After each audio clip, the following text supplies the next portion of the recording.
Hello, and welcome to Camp, Scary and Squee, a podcast that tests my theory that every horror movie exists on a scale of divine camp to pure terror. I'm your host, Damien O'Mara, and my guest today describes his perfect horror film as having a psychological element, characters you care about, a memorable villain, and, even if it might feel a little bit cheap, a jump scare is essential. Welcome, Lincoln Law. How are you today? I'm good. How are you? Very well. My all-important icebreaker welcome question, what has been haunting you this week? Haunting me this week right now is my housework. I have the messiest house right now. Despite being stuck indoors 24/7, I have somehow not been able to keep on top of this mess. My biggest fear right now is actually the dusting part of it. I have a terrible dust allergy. I'm going to end up with a headache this afternoon, but I've got to get through it at some point. Well, I hope that after this you have some good time to invest in housework.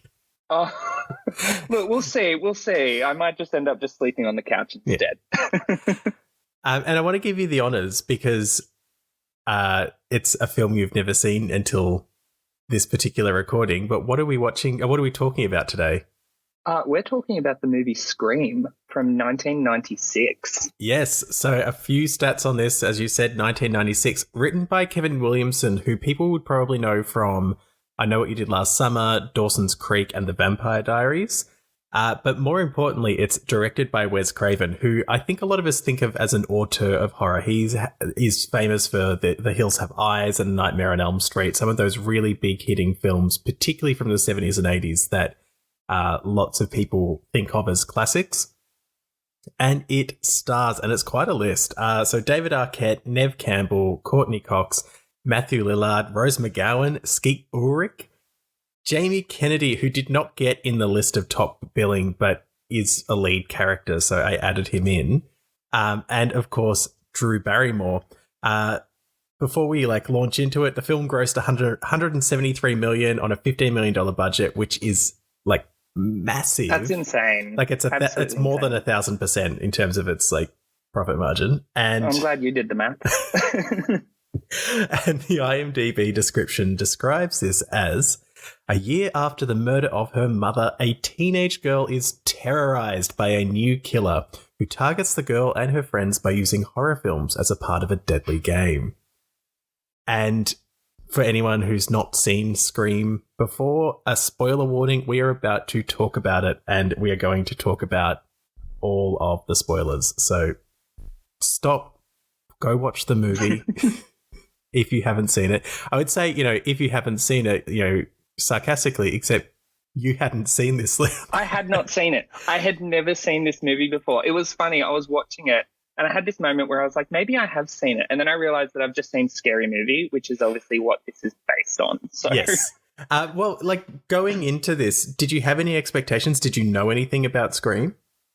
I knew the basic gist being that it was the killer was a little bit horror movie obsessed and wanted to go through the tropes, basically. I knew that much. I knew it was going to be very 90s. There is something unmistakably 90s about that cast and about the costumes and the characters and just everything about it just screams 90s. And I knew the killer was that ghost-faced hooded figure. That was about it. Yeah. I think there was there's little bits and pieces that I've seen clips in those listicle videos where it's top 10 scariest things or whatever. But aside from that, I'd not really I'll get my words. I didn't really know a lot about the movie as a whole beyond just the basic gist of it, really. So this is a proper, we're getting your first thoughts on it. I know. You're getting my first opinion on something that I would definitely say would be considered a classic of some description. It's certainly iconic. Yeah. And if we launch into talking through the plot, in my research before we had a chat about this, one of the things that kept coming up is that this is, they argue, the most iconic opening scene of a horror movie. And we kind of open on Drew Barrymore as Casey Becker kind of alone in her home. Like, clearly she's meant to be a teenager. I don't know how old she is, like 25 at this point. But she's sort of alone at home and getting ready to watch a scary movie, and the phone rings. Yeah. It's such a, like you said, it's such a, like the whole phone ringing thing, and it's like you pick it up and there's a voice on the end of the line, is something that's just so classically horror. And like, obviously this movie didn't start it. It's obviously been around for ages, but it's one of those things where it's like, I don't know, there was something straight off the bat that watching it, like I knew this was a movie that's like a little bit aware of itself, and obviously going through movie tropes and stuff like that, you're going to get that. But it was still one of those things where when it opened, I was like, oh, hang on, this might actually be a little bit scary at times. I thought this was going to be like a little bit of a, aha, it's not that scary sort of thing. But there were actually moments where I was like, oh no, that's actually pretty dreadful. Like, well, like you said. Yeah, it gives us this kind of, this great, in that first phone call, it's that thing, you go into a horror movie expecting to be scared. So the first thing that they have to do is to fake out so that you relax. Yeah. And it's kind of the first thing they do with this is there's the phone call and it's like, oh, sorry, wrong number, hangs up, calls back, and it builds that cynicism and that kind of sinister, maybe this guy isn't innocently calling the wrong number.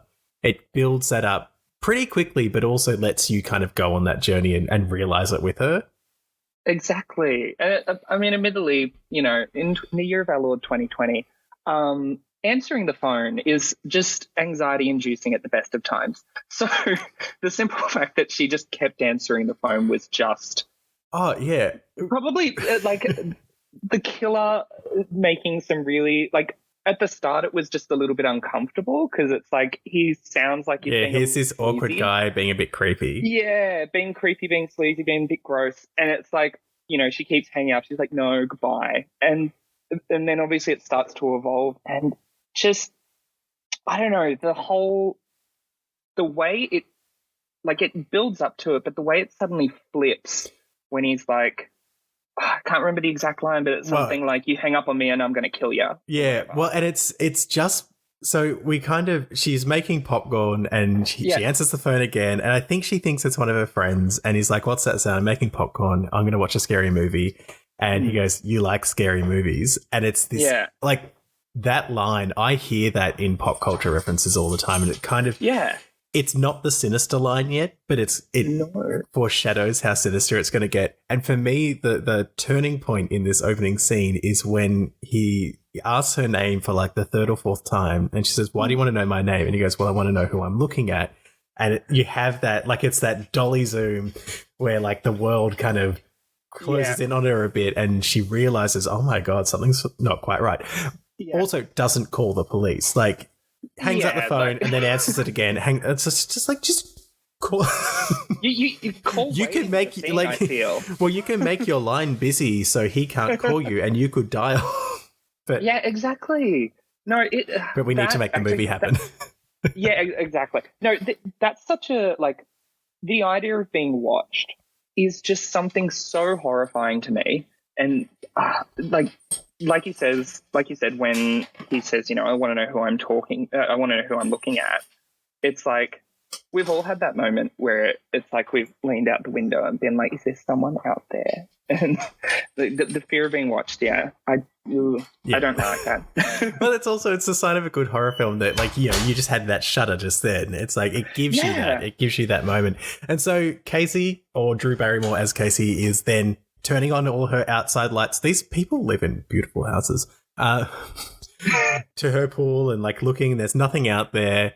But then he wants to play a game, and when she turns, he gets her to turn the light back on, and her boyfriend Steve. Oh, it's after she said, "My boyfriend's a big football player, and he's gonna beat you up." And I honestly think the acting from Drew Barrymore is amazing, because, like, when you think about it, she's probably being fed those lines by someone off stage, just reading them out with no emotion.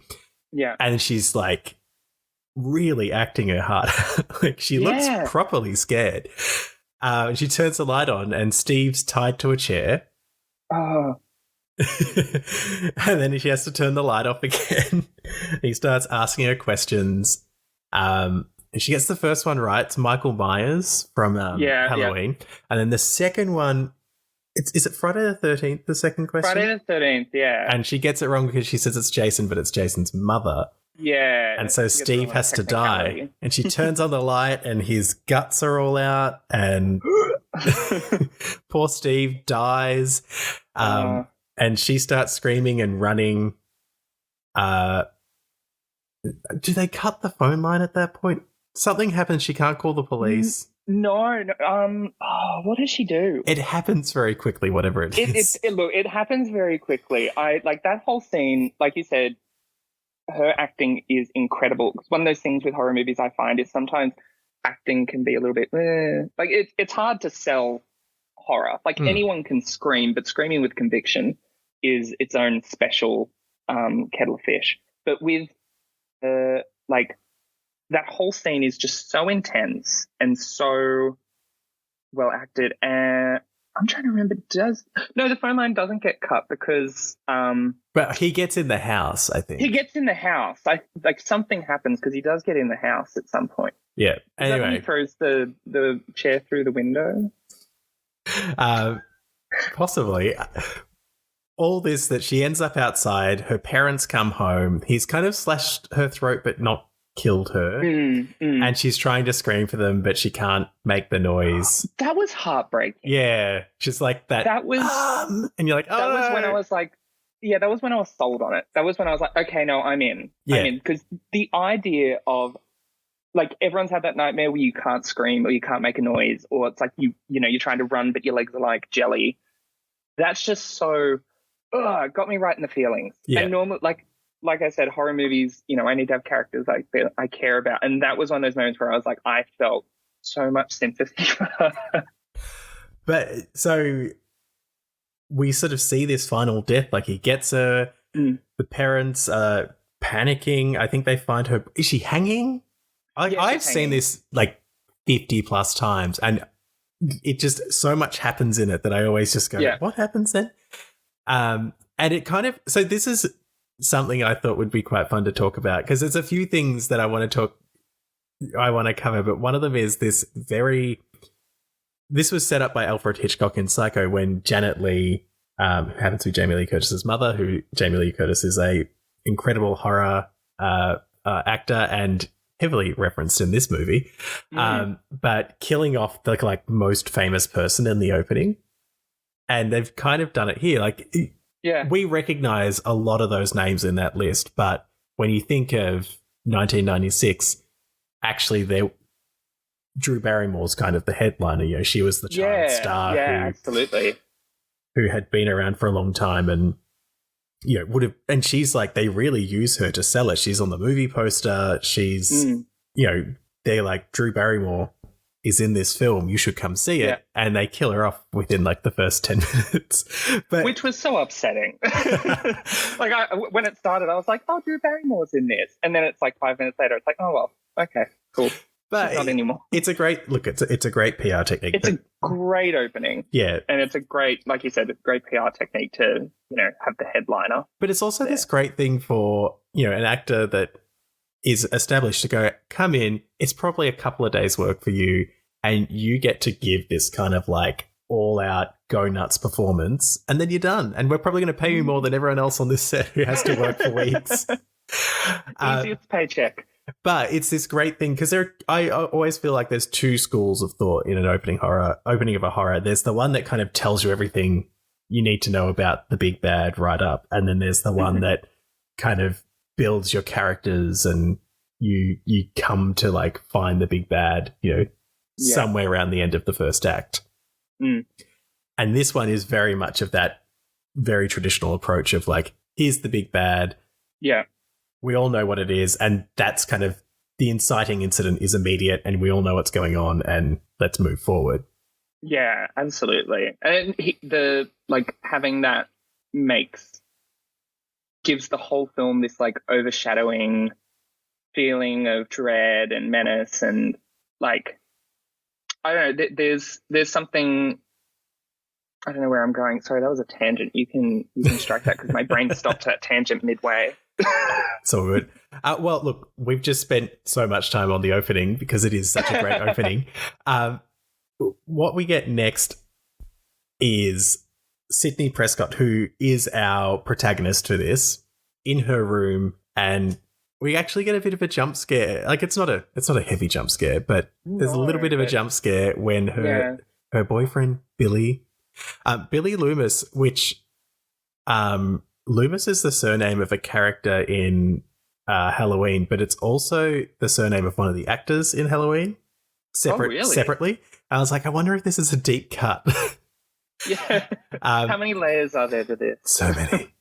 But Billy comes in the window, and in what I can only assume is written dialogue that is written as like a bit of a kind of commentary on how there's shit dialogue in horror films. He talks about how their relationship started with an R rating and it was on its way to, or was it like, it was something like that. Their relationship started with this kind of rating. It was on its way to NC-17 and now it's just PG-13. And I was like, okay. And then he asked for a bit of over the clothes action. I saw that bit and I was like, that's a really weirdly specific line. And I think that was, spoilers, the moment I sat there and I was like, I feel like he might be important and that line might be important to the plot. I feel my gut says. Well, the other thing I kind of wanted to cover, and we can probably get to it. So they have that little interaction, and the next morning, everyone finds out that Casey and Steve were murdered, and they're at school. The press descends. Courtney Cox arrives as Gail Weathers, the reporter. I'm just like, what a name. And there's this great kind of establishing. Sorry. I didn't pick that up. Gail Weathers. Jesus Christ. I need a minute. Get out. Get out. Gail Weathers. Okay, I'm back. But there's this little confrontation to help us establish who Sydney is, and we find out that her mother died, that Sydney was a witness in the trial that convicted a man named Cotton, and they have a bit of a confrontation because it turns out that Gail Weathers has been reporting that Sydney either misremembered or lied, and that she, this man is innocent, and it's all clearly very raw. There's a lot of bad blood there. But we do then get to meet the friendship group. And this is the second thing that I wanted to talk about because this is such a referential film. Yeah. Looking at the kind of how it engages the rules of a horror film, and that this group of friends kind of encompass the traditional American group of friends that you find in a horror film, and that they're killed in the order that you're meant to. Well, actually, I should say some of the rules are broken, but that's a spoiler. So we meet Sydney, who has been established as the virginal character, because Billy talks about how she's not taking their relationship to where he wants it. Tatum Riley, Rose McGowan, and I use this word only for the discussion of it in the purposes of this, is the slutty character. So she's always blonde, always promiscuous. Stu, who's played by Matthew Lillard, who is a deep crush of mine from when I was a teenager. My goodness. Is the fool. And then we have Billy, who's Skeet Ulrich, is the athlete. And finally, Randy Meeks, Jamie Kennedy. And I think this is an interesting take on that rule of the academic, but he's kind of the academic of horror, which kind of works for this particular bent of the film. So we get this set up, and the general rule is that you have the slutty one die first, then you have the fool. Oh no, slutty one, then the fool, then the athlete, then the academic. Finally, the virgin can die but doesn't have to, kind of thing. That's the traditional rule. And we find that this kind of follows that logic, while we do find out that it also breaks some of those rules. I was going to say that as someone who, like we said at the start, I'm not the most versed in too many horror films. It's been a very new thing for me, really. But it's like not understanding those, like not understanding those roles, but knowing those roles are there was interesting to sort of sit there and watch as they unfolded because, like, you ascribing those roles to those characters, I didn't quite piece together that those were their roles watching it through. Now rewatching it, it's some sort of like, oh, duh, that's obvious. But it's Well, like, it's an interesting question about how these mythologies kind of form. Like, there is it this kind of culture industry? Like, where did it start? That these, yeah, this would get very boring for listeners, but there's a thing called the Hays Code. It was in Hollywood in the late 20s, early 30s, right through to the 60s, which put a bunch of rules on what could be shown on television, all based around kind of religious morality. Mm-hmm. And horror was often the thing that found ways to break the rules. Or as the code was becoming less and less enforced because, it didn't align with society, horror would introduce certain kinds of roles into film, but there'd need to be a consequence, and that's why the promiscuous woman is always murdered first. It was this thing of in order to get it past the censors, to allow this to be made under the Hays Code, they would, there'd have to be a consequence for being something that they didn't want to promote in society. There you go. Sorry. It's interesting how that's so interesting how that came about. Yeah, there's a lot of, look, if you're really keen on reading academically about how things are represented in film and film as its like influence on culture, Hays Code is a good place to like start, because you'll start to see a lot of things that you might go, oh, that's just how films work, and you go, oh my god, that's been this is a response to restriction in so many ways. You see it a lot with queer representation in film as well. But I digress. This could take us on a very different journey. This scene is really just about establishing who everyone is, and I guess I'm interested to know, I guess trying to think of the right way to put it. Do you immediately feel a connection to these characters? I would say, like, obviously the main character being Sid, I'm most drawn to her. She's the most sympathetic character, like losing her mother, like all that sort of, the boyfriend being like, I'm trying to think, whatever the opposite of slut shaming is, being like prude shaming. I don't know. Like he's being like uncomfortably pushy. Like she's presented as this very vulnerable but still strong character who's surrounded by all this crap, for want of a better word. The other characters obviously meeting those criteria that you mentioned. I don't know.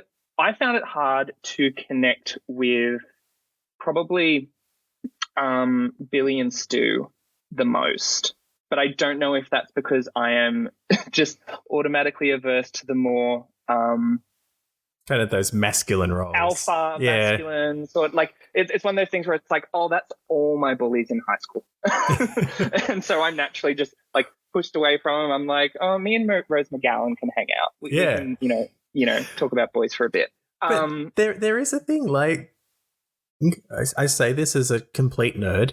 Like, lots of nerds love horror, and is it that you get to see the people that would be your tormentors get tormented? I mean, is it that? Let's unpack that. No, I don't know. Yeah, just the like I never had the more male side of things. I never had those sort of friends in high school. My friends were always the Sids and the girls. So it's like, I don't know whether it's just I'm just naturally more drawn to them because that was my own personal experience, or if that's what the movie's trying to get me to do. Like, am I supposed to not like the dudes as much? Like, is that something that it's aware it's trying to do, or is it my own personal bias? Who knows? We need a psychologist to unpack that. Next time. That's for the psychology podcast. So we've established this story. We know what's going on with Sydney, and we find out that while the anniversary of her mother's death is coming up, her father is leaving town for a conference. So he'll be staying at the Hilton. She knows to call the Hilton. And on her first night alone, she gets a call and is attacked by Ghostface. And it's all happens very quickly, and she, smarter than Casey, calls the police straight away. Thank God. Good job, Smart girl. Very smart. And we end up in the police station. I think they arrest Billy very quickly as a suspect. And she's quite concerned. We meet Deputy Dwight Dewey Riley, played by David Arquette, who is Tatum's brother. Yes. And there's like this, I guess, a bit of working out how, like, the logistics of the killer and how he's working. And possibly one of my favorite things, because what we would call mobile phone technology is very new. They don't say cell phones. They call it a cellular. A cellular. And they say the word cellular a lot, and in some very high-pressure situations. Yeah. It's one of those things where I was like, oh, that's right, this was the 90s. Everything is going to sound weird. Yeah, it's like they were like, oh, that's this new technology. We have to work it in there. What would young people call this new technology? Yeah. They'd call it a cellular. Right. Cellular, obviously. You. We develop some mistrust of Billy, and we get Sydney staying at Tatum's house with Deputy. Oh, actually, I missed the most important part. They try and sneak out the back, and she punches Gail Weathers in the face. Right. I loved that moment. That was great. Cool. It was one of those like pause and clap moments, because it was just like, again, I don't know if there's something that films have trained me to dislike journalists. I don't know if this is just because I grew up on Harry Potter and everyone hates Rita Skeeter, but having that moment was just like a little stand up and clap for all those characters who have to deal with an annoying journalist in their face. Maybe like making journalists annoying has been like part of this kind of cultural shift, because, like, you know, journalists do important work, but the world has had this shift that journalism is now this kind of evil. Maybe it's been, I mean, this isn't that old, so. I mean, you have to wonder if, because obviously horror and, like, this is going to get slightly into theory territory. Horror and, like, crime stories are obviously quite, you know, they're cousins, basically. And obviously in crime stories, it was always the police who were bumbling, and whereas in horror, the police are meant to be like the authority, like they're the safety still bumble. beacon. They still bumble. I mean, Dewey's a bit of a bumbly guy, but it's like I wonder if, like, journalists being like, I don't know, the finder of truths, and I say that with bunny ears, for those not benefiting from the video, I wonder if, like, they're lumped in there with the police as far as, like, okay, they might be a little bit bumbling, they might be annoying, they might even be a bit of a blocker in the story. But yeah, I think, I have to wonder how much of that is tied to, you know, again, horror and crime being sort of twins. Yeah. So, I mean, after this, we've established that Sid is, you know, a target for Ghostface, and I guess this is the thing that I think takes an interesting turn for me in kind of how it becomes a phenomenon. So it's reported what's happened to her. She's staying at Tatum's house. The killer calls, and it's really just to show that she can't escape him. But the next day at school, we then see how quickly and how cruel the student group is, in that everyone's wearing ghost face masks. Those two awful girls in the girls' toilets. Oh, those. Okay, I like watching that bit. I had this moment where I was like, they've. I don't know. I couldn't tell whether the acting was really bad or really good. Like, it's like, are they being intentionally like, oh my god, like, I don't know what they were saying. Or are they like, I don't know, just that whole section having to listen to what they were saying, and I don't know where I was going with that. I'm so sorry. There's going to be a few tangents that I go off on and then my brain just stops. I'm so sorry. My coffee is still kicking in. Oh, it's all good. For anyone playing at home, we're recording this at 8 a.m. Good morning. Happy Saturday. Well, it's not like we went out and got drunk last night, so... Well, this is true. We don't have that option currently. We can stay in and get drunk. I mean, we can. We don't encourage it, but we can. There's this weird scene... I still don't get this entirely. So then the principal's confronting these two, nameless high school students who wore a mask, and he's got these scissors, and he's brandishing the scissors like a knife, and every time he brandishes them, there's like a tring kind of sound. Yeah. And then when he cuts it, it's like it's almost like a sword blade going through something. Yeah, and like clearly very intentional. And I was like, at one point, I was like, were they trying to make us think the principal was the killer? Yeah, like I didn't get that, but was that what they were trying?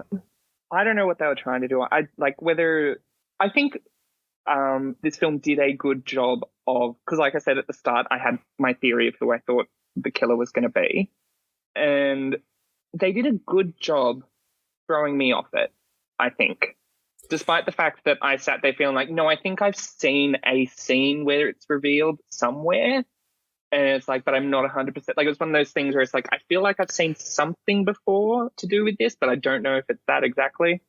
And it did a good job throwing me off. Like, even if it was just that, and then having the scene a little bit later where he's got the ghost face mask on and he's like scaring himself in the mirror. Yeah. Interestingly, it's almost like Billy being sort of suspected so early is intended to make us go, well, that's a red herring. Yeah, I feel like that might have been what they were going for. It's like, let's start, because like it's a probably pretty common trope, is like introduce the killer, make it really obvious, and then just and let the cynicism of the audience just do that work for you, and then you can like, redirect them really easily. I shouldn't know that. Yeah, I shouldn't have this figured out yet. We do get some of Dewey and Gale flirting. And spoilers for the real world, David Arquette and Courtney Cox get married at a later point. Oh, twist. I have no idea if this is where they met or if they'd met before then. I didn't do any research on that, but I just thought it was a fun fact. That is a fun fact. I actually didn't even piece that together, but again, that's my non-encyclopedic knowledge. But school's out. The principal scares himself with the ghost marks when he walks back with the mirror. And then we get quite a nice little like, I guess, jump scare in that he feels like he's being watched and he's searching for this thing. Yeah. And when he finally relaxes, the door closes, and behind the door was Ghostface all along. Yeah. And that was a good jump. That was a good jump scare. Like this is a good scary movie. For all of its like meta, where like commenting on scary movies and how they have all these rules. Like they use them to good effect. Absolutely. I find one of the hardest things with like scary movies is sometimes they can come across as like they're not scary because they're almost hokey.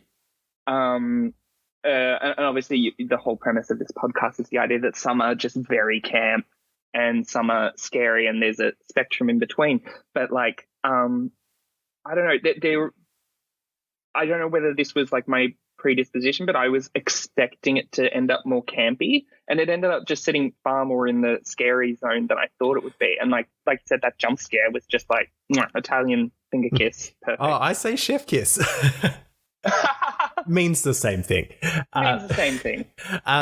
Well, it's interesting. Often for me, one of the things, because, you know, camp can mean a lot of things. Like the Scooby-Doo movie is technically horror on the camp end. Yeah. But for me, one of the things that takes you out of pure terror and into something more campy is when the gore ramps up. Like, the gorier it gets, the more it's about fake blood. Yeah. Often the less scary it becomes, because it's a very Hitchcockian thing in that, like, the suspense is actually the thing that's scary, and when all the gore's on the screen, there's no more suspense to see. Yeah, and sorry. You go. No, I was just going to say, and that, like, this movie has a good balance with that. I think it does. Too much gore can, like, it's part of the reason why I don't love those, like, torture porn. Oh, like Saw, like, and everyone's just like dying left, right, and center. Yeah.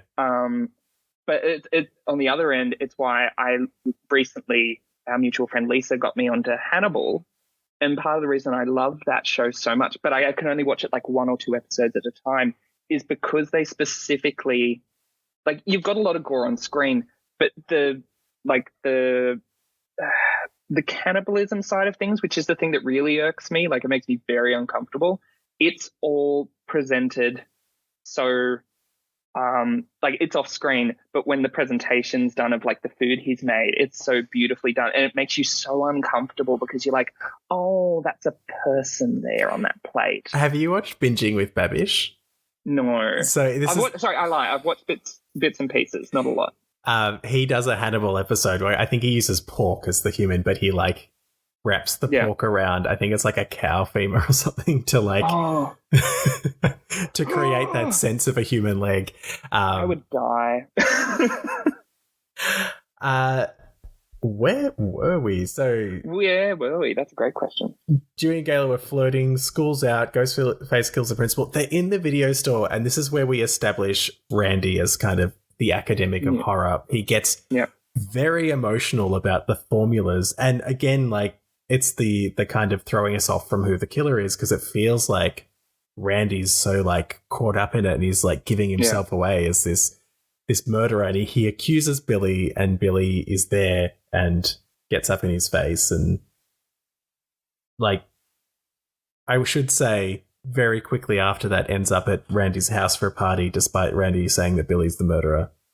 Yeah. So we're going to just dust that. Look, the movie needed to happen. The movie needed to happen. Yeah, we have a plot. Sorry, this is me just saying things that I love about this at you, but then very soon after that, while they're shopping before they go to Randy's house to watch horror movies, Rose McGowan as Tatum has the best line. So you have a few intimacy issues as a result of your mother's untimely death. What a line. Just what beautiful. Line. Beautifully. Look, she delivered it with conviction. That's all that matters. And then we get to the party. And so I'd love to know your thoughts on this very American kind of house party situation at Randy's house.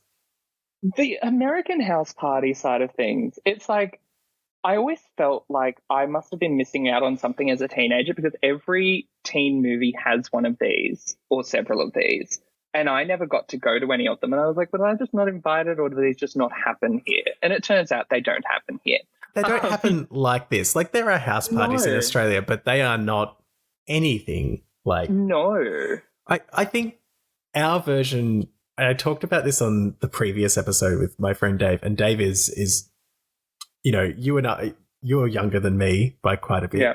I'm probably halfway between you and Dave. And Dave and I were both able to talk about this idea of sleepovers with friends and horror movies being a part of that. Yeah.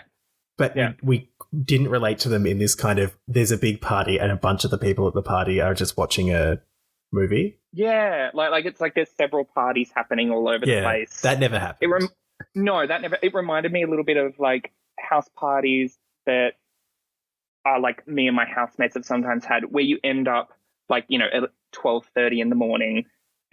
Some people have gone to bed, some people are still at the back, but there's a bunch of you like in one of the bedrooms sitting on the bed talking about boys.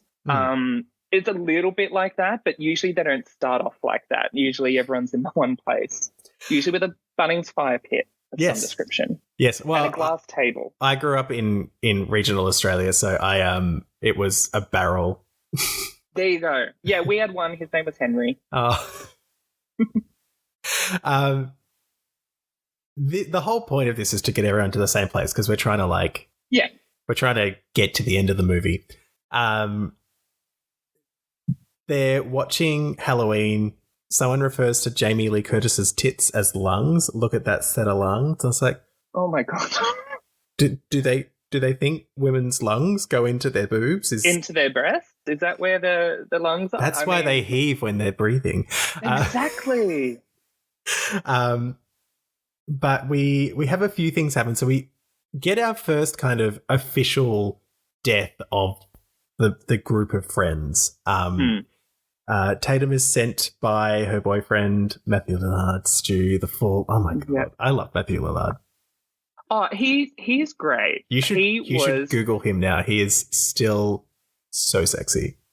Has he aged well? He's got like that goofy...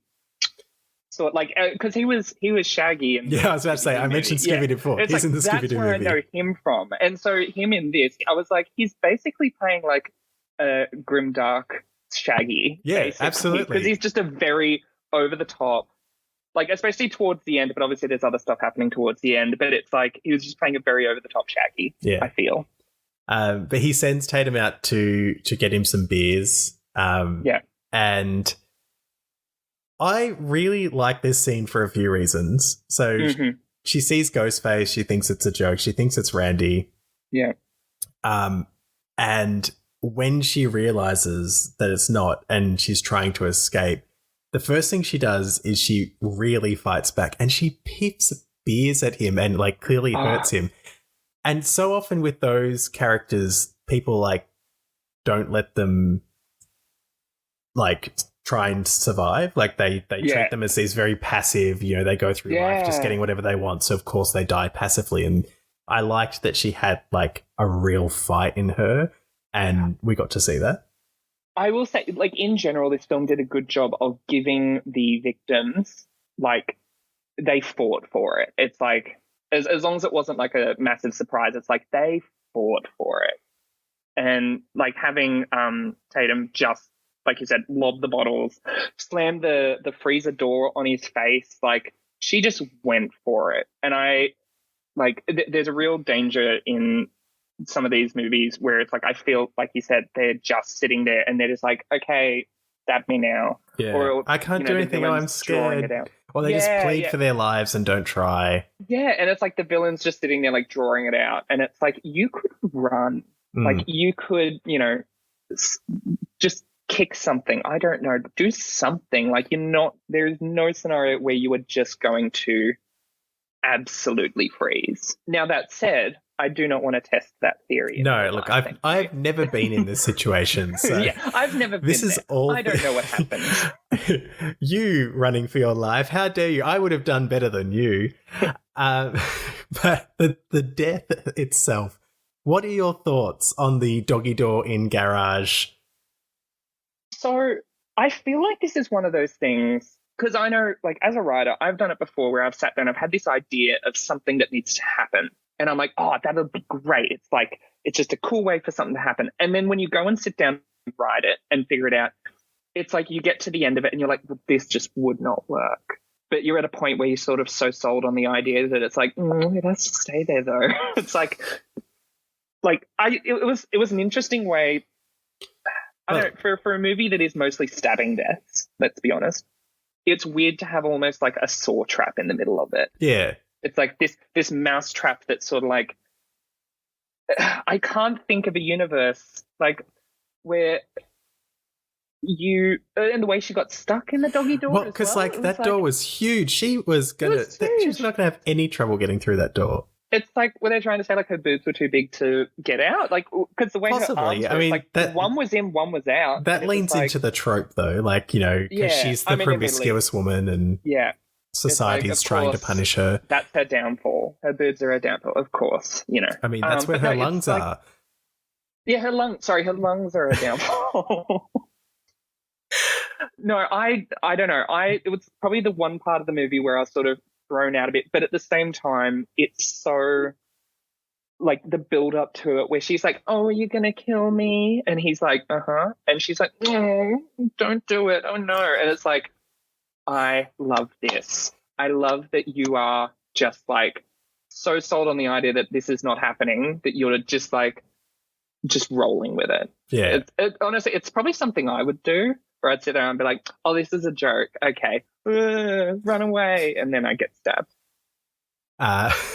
Yeah. No one hears. The party goes on, and Yep. I think this is the most kind of meta moment of the film. We have two things happening at once.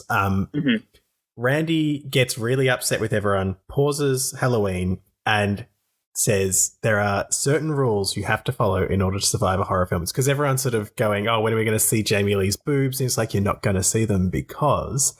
Yeah. And he says, you don't know the rules. And he says, rule number 1, never have sex. Rule number 2, never drink or do drugs because it's a sin. Hays Code is all making sense now.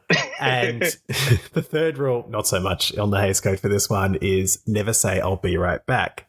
Yeah. And all the while he's saying never have sex because you have sex, you die. Yeah.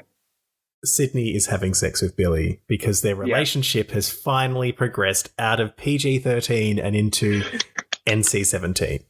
Good for them. And so there's this great foreshadowing while this is happening. He's saying, you know, we're watching a horror movie. He's talking about the things you shouldn't do in a horror movie or you'll die. And Sydney is doing one of those things. All the people are drinking and doing, I assume, doing drugs. And then Stu says, "I'll be right back." It sort of, I guess, is the foreshadowing of this is about to go through its kind of all of the action to climax to the end of this film. Yeah, I will say, like, you know, I walked into it knowing that was going to happen because that's the sequence that's actually in the trailer. Like, it's like that monologue over the top of like clips happening in the movie, and then obviously you got the movie voice guy. But it's like, it's almost like if you walked into this movie absolutely blind, had no idea what it was about, and you got to that point, it's like that's when they're almost spelling it out and saying, "Here's what's going to be happening from here on out," sort of thing. Sorry, continue. No, it's fine. What happens next? We've got a bit of Dewey and Gale. They're going to check out a car in the bushes. Dewey's creepy, but I think it's more awkward than creepy, I guess. Yeah, I don't know. I don't know if that's the character. Like, the more I watched it, the more I couldn't quite place Dewey. I couldn't tell whether he was like adorable in sort of like a awkward kind of way, or if it was like, "Oh, you're just weird." Yeah, it's like, I can't put you down. But again, that might have been influenced by Scary Movie because they had a Dewey in that, and he was a different sort of character. Well, I guess what happens now is there's too many people in this house for the murders to happen. So everyone very conveniently has reasons to leave. Yay. The plot. Yeah, the plot. Oh God, we need to get people out of here. It's literally, it's kind of like, let's go down to the old orchard. Yeah. It's okay. Like, it's one of those parties where they got the sign that says, "Please leave my house by 9 p.m. Yeah. They all get out and Stu is still there. Randy is still there. Billy and Sid are upstairs, and you've got the camera guy, Gale and Dewey outside. Yeah. And Billy and Sid are having a kind of a confrontation, and then Ghostface comes up behind Billy and stabs him. That was one, because at that point in time I was like, oh, it's obviously Billy who's the killer. And then in that moment I was like, oh no, hang on. Oh, Billy's Billy's just been stabbed. No. Oh no, Jesus Christ. Although that said, I will say the slashes looked like I don't know whether this was my angle that I was lying on watching it, but the slashes looked sideways and then he was bleeding up and down. So I don't know whether that was intentional or not. But I had that moment where I was like, oh, but maybe. We'll wait and see. The chase ensues. Yep. She gets out. He's about to kill Randy and hears her outside and then stops from killing Randy and goes out. And this, I thought this was a weird choice. The 30-second delay on the camera in the news van, I guess, was a way to build tension. Yeah. I don't know. It's like, I mean, I guess it's the 90s. Things move a bit slower. But we end up with a bit of, a few opportunities. Ghostface kills the camera guy, who I'm sure had a name, but I just didn't pick it up in watching this at all. Yeah, no, I wouldn't know it. Sid gets out, crawling through, similar to Tatum, crawling through a weird little hole. Yeah, in the back of the van. Yeah, good for her. But Dwight and Gale come back. A cord hole? I don't know. And they see all this stuff going down. Gale gets into her car and attacks Randy with her cellular. Yeah. Hits him in the face with that. It is a brick as well. It's huge. Oh, yeah. No, that was my one of my favorite bits of 90s nostalgia was seeing the cellular with the little flip out bit on it. And the rest of it's a brick. Yeah, it's 10 inches thick. Yeah. Possibly not that big. But they're compensating. It's fine. She speeds off in the van. Camera guy falls down onto the front of the car. Everyone screams. That was horrible. That got me. She windscreen wipers blood, and then he comes down. You're like, oh god. Yeah, that was one of those moments where I was like, oh no, that's not great.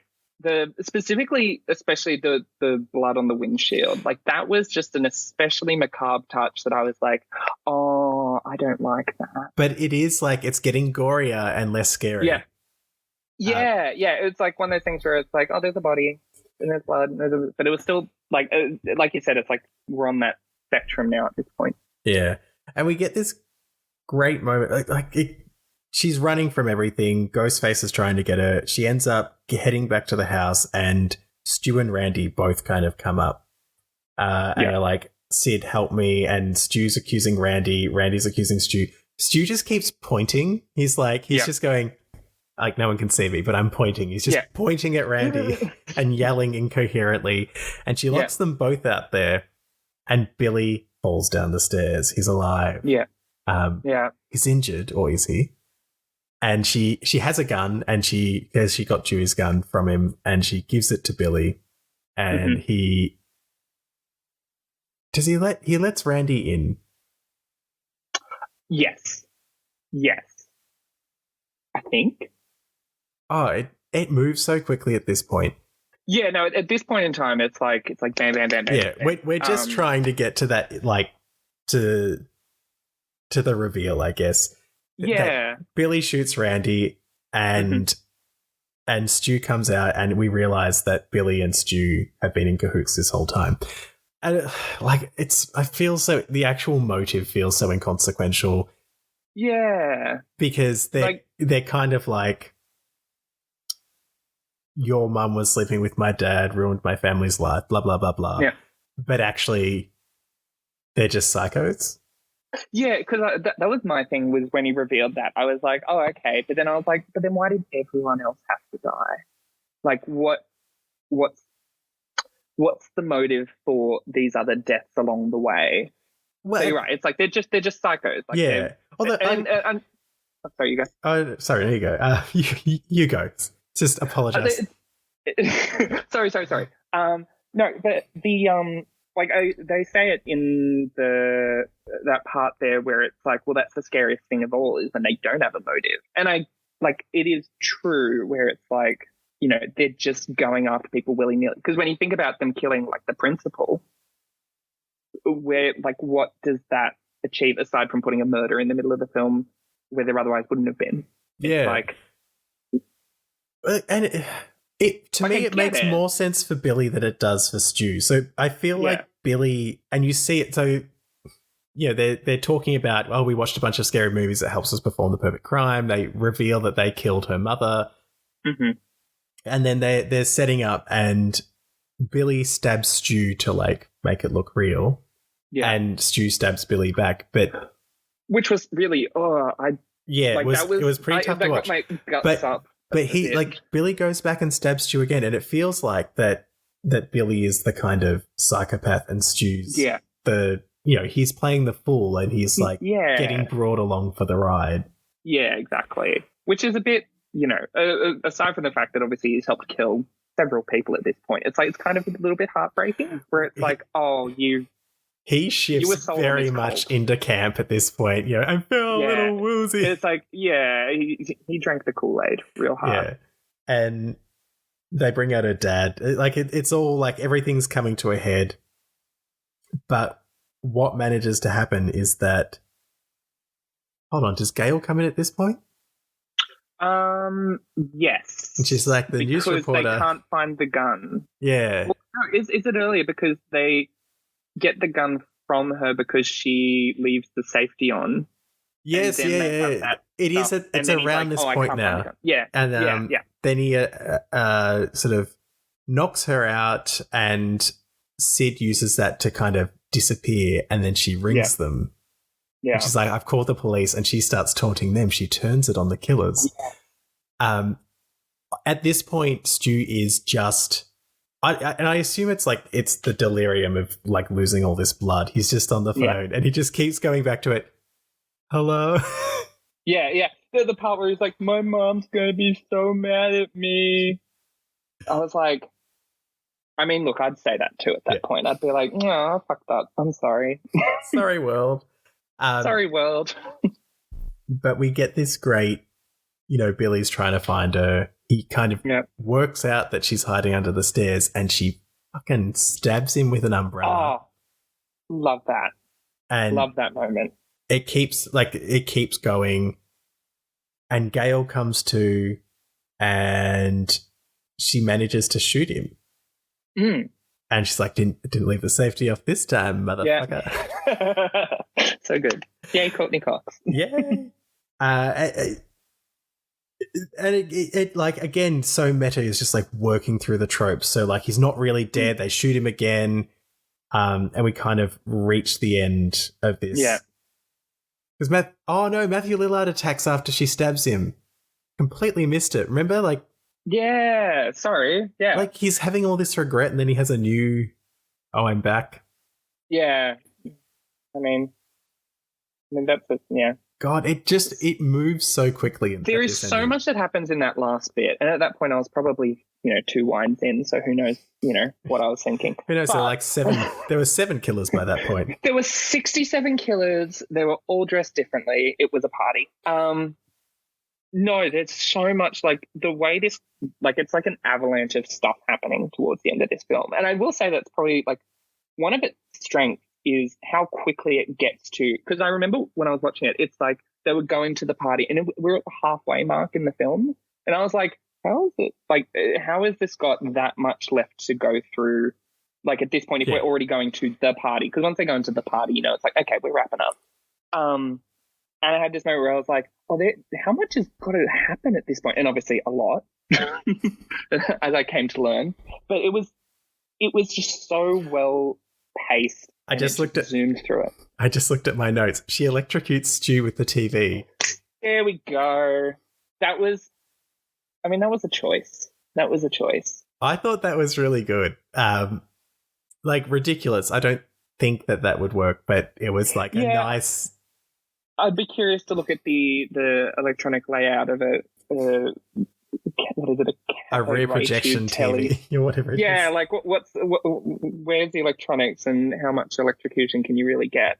But I mean, look, it's a fun moment. Yeah. But yeah, so that happens. Then Billy attacks again. Then Gail shoots him, and then Sid shoots him a second time because of that trope of the killer can't die. It all gets us to the ambulance arrives. Like, lots of people are okay. So Yeah. her dad's fine, Sid's fine, Gail's fine, Dewey's Yeah. still alive, and Randy Yeah. survives as well. Yes. And so we've kind of, while it's been working to all these tropes, it's managed to break a few of them Yeah. along the way. Absolutely. And, you know, if Randy had died when he was meant to die, he would have died in the right order. You know, Yeah, correct. Yeah. but because of like him surviving, I guess we break these rules and we get this great ending, which I think is so ridiculous that Gail's doing the live report about it. Yeah. Can you imagine being like, I've just been through a traumatic experience, I've killed someone. Yeah. Time to record. Give me a microphone. I need a microphone. I need a camera. Oh, my camera guy's dead. That's fine. Yeah, she just kind of sets it press up the red herself. She's fine. Jeez. I mean, that's the other thing. Her friend is dead, like this guy that she worked with. Yeah. And This she's guy just that like, she worked with is just. It's like the truck's covered in blood, but you know what? I'll just take the camera from his like cold dead hands and set this up myself. It can't be that hard. yeah. And that gets us to the end of the movie. Jesus. I know. Goes quickly. It's not. Well, I'm so intrigued as just because it was your first time watching it. Like, Mhm. is this a good movie? Does it like? Am I blinded by nostalgia? Okay, what did I think of this movie? I enjoyed it. I thought as like not the biggest horror buff, and so for me watching a horror movie alone, especially at night, is kind of a big deal. So when it's like I was speaking to some friends and I was like, oh, I'm going to be watching Scream, and some people were like, oh, but that's practically a comedy. And after watching it, I'm like, I don't think it is. Like it's self-aware. It obviously knows what it's doing. It's got some rules it's got to follow. But it's not like it still takes itself. It's still a scary movie. Like, yeah, it still has genuinely scary moments, and it does them well too.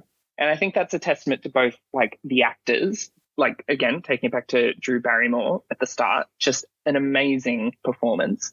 But all the way through to like the end, it was just like. There was like I said before, there was one or two moments where I sort of turned a bit cockeyed and went like, we'll let that one slide. But I think that's a testament to the story because it didn't drag me out of it either.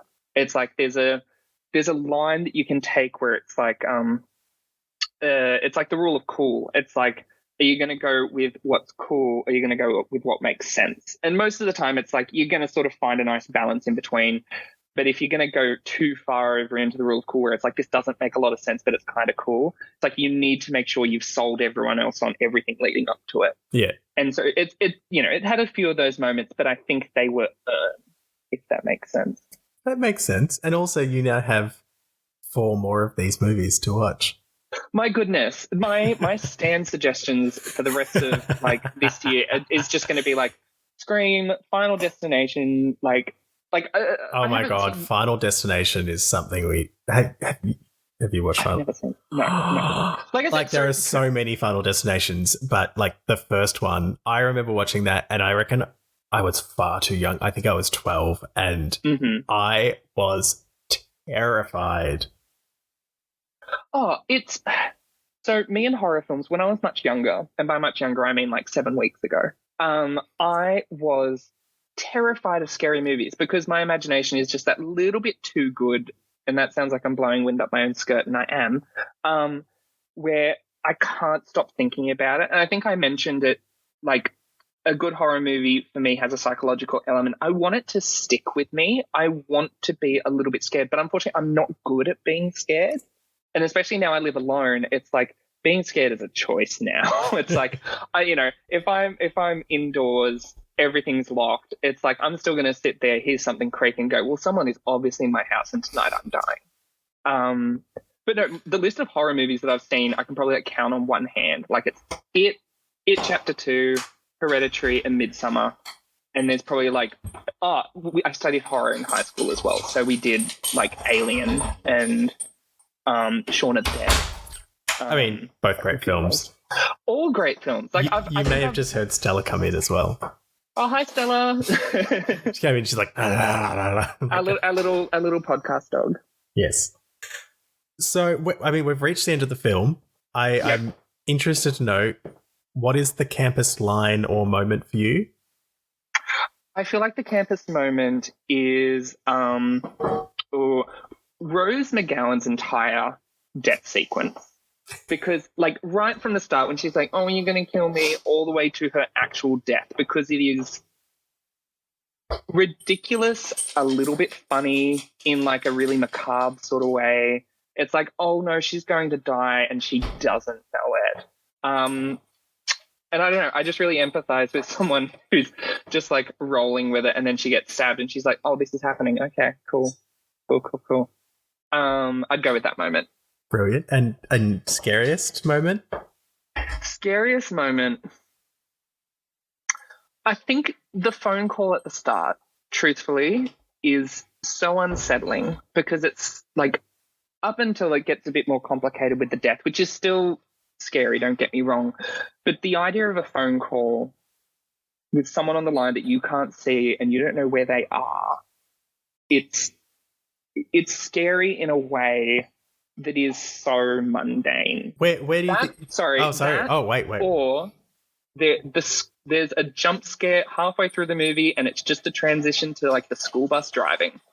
That made me jump out of my skin because it was left. Yeah, actually, it does. Nowhere, and I was like, oh. Can you hear Stella drinking in the background? A little bit. Just like. Good for you, Stella. Keep your fluids up. Yes. Where do you think this film lands on the camp scary scale? I'm